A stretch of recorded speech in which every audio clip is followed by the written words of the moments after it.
गुराखावर वाघाने हल्ला करून गंभीर जखमी केल्याची घटना आज रविवारी नागभीड तालुक्यातील तळोधी अंतर्गत सावंगी बडगे येथे घडली। कांचन खोब्रागडे असे जखमी युवकाचे नाव आहे।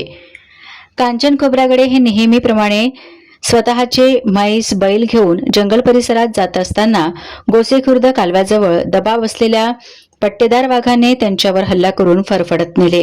मात्र वाघांच्या जबड्यातून सुटका करून आरडाओरडा केला असता रवी वाडगोरे यांनी धाव घेत जखमी गुराख्याला मदत करत गावात आणले। गावकऱ्यांनी जखमी कांचनला तळोधी येथे प्राथमिक उपचारासाठी दाखल केले। दरम्यान वनविभागाच्या अधिकाऱ्यांनी तळोधीवरून जखमी युवकास सिंदेवाहीत उपचारासाठी दाखल केले। तेथे प्राथमिक उपचार करून चंद्रपूर येथे उपचारासाठी दाखल करण्यात आले।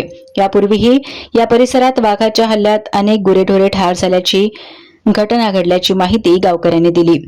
आजच्या घटनेने गावात भीतीचे वातावरण निर्माण झाले असून या वाघाचा त्वरित बंदोबस्त करावा अशी मागणी नागरिकांनी केली आहे। मी प्रीतम कृष्णा शेंडे, राहणार सावंगी बडगे। आज आमच्या गावामध्ये एका गुराख्यावर पट्टेदार वाघाने हल्ला केला व त्याला जखमी केले। हे घटना सामोरे होऊ नये म्हणून वन विभागाने याकडे लक्ष द्यावे आणि त्याच्याकडे कॅमेरे किंवा जे काही बी त्यांनी बंदोबस्त करू शकतात ते करून त्या वाघाचा विल्हेवाट लावावा अशी मी त्यांना मागणी करतो।